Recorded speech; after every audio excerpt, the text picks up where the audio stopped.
Welcome to CARICOMP Insider, where high-tech facial recognition meets real-world intelligence.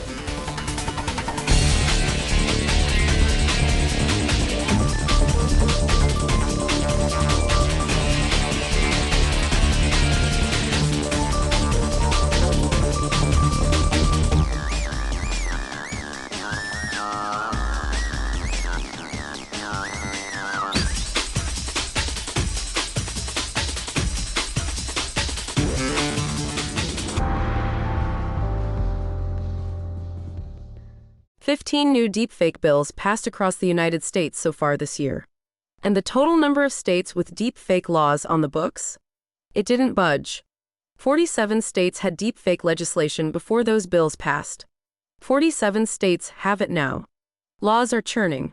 The problem isn't slowing down. If you've ever shared a video because it looked real, a politician saying something outrageous, a celebrity endorsing a product, a clip that made you angry, this story is about you. It's also about anyone who's ever had a photograph used as proof of something in a courtroom, an insurance claim, or an investigation. Because the ground beneath visual evidence is shifting, and most people haven't felt it yet. According to Ballotpedia, states went on a legislative sprint between January and July of last year. The number of states targeting sexually explicit deepfakes jumped from 32 to 45 in just 6 months.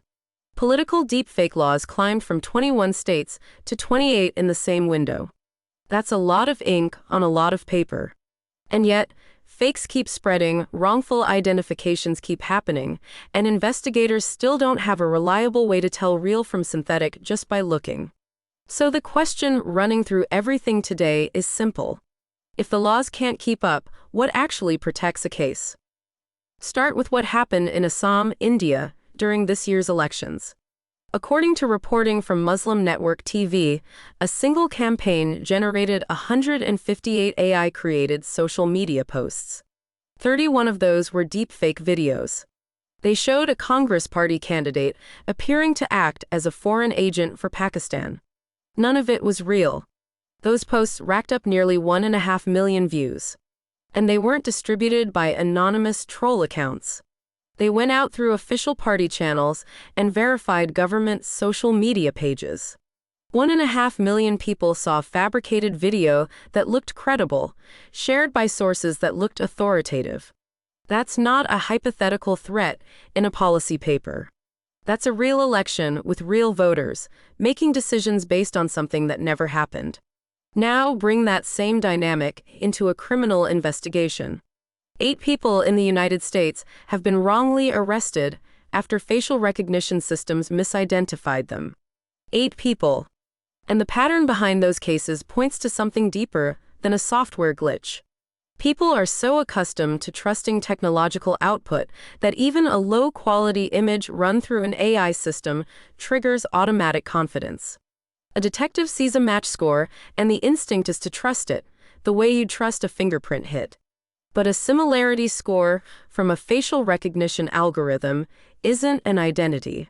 It's a probability. And when that distinction disappears, someone ends up in handcuffs for a crime they didn't commit. That cognitive bias, trusting what looks technological, is the same one deepfakes exploit. According to FTI Consulting's analysis of digital forensics practices, visual inspection used to be investigative gospel. You looked at a photo, you looked at a video, and your trained eye told you whether something was off. That era is ending. Visual inspection now routinely yields inconclusive findings, pushing investigators toward digital forensic methods to authenticate anything suspicious. For anyone who's ever served on a jury, that matters. The video evidence you're shown in a courtroom may soon require proof that it wasn't manufactured, before it's even admitted. 20 major tech companies, including Meta, Google, and OpenAI, have pledged to watermark and label AI-generated content. That sounds reassuring. But the detection tools built to catch synthetic media have proven unreliable and biased in testing. And research shows humans perform poorly at distinguishing real footage from fakes on their own. So the watermarks aren't consistent, the detection software isn't dependable, and our own eyes can't be trusted. What's left? The shift happening in forensic work right now moves away from asking, "Does this look real?" and toward a harder question, "Can we prove where this came from?" Forensic grade facial comparison, for instance, doesn't care whether a face looks realistic in a photo.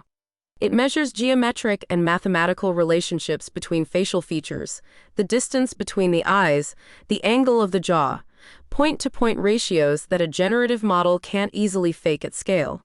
That's a fundamentally different approach. It treats provenance, the chain of custody from capture to courtroom, as the standard, not appearance. For investigators, that rewrites how you build a case. For the rest of us, it means the next convincing video you see online has no guarantee behind it unless someone can trace it back to a real camera, at a real time, in a real place. The laws aren't failing because legislators aren't trying. They're failing because legislation targets the people who create and distribute fakes, and the technology has already moved past the point where creation is the bottleneck. Anyone with a laptop can generate a convincing fake in minutes. The real gap isn't in who's making them. It's in whether the people receiving them, detectives, jurors, voters, you, have any way to verify what they're seeing. 47 states have deepfake laws. 15 more bills passed this year alone. And none of that changes the fact that a photo or video, by itself, no longer proves what it used to. The shift is already underway, from trusting what looks real to demanding proof of where it came from. Whether you're building a case or just scrolling through your feed, that shift changes what seeing is believing actually means. The full story's in the description if you want the deep dive. Now you know something most people in this industry don't. Use it. And when you're ready to put it to work, caracomp.com. We'll see you tomorrow.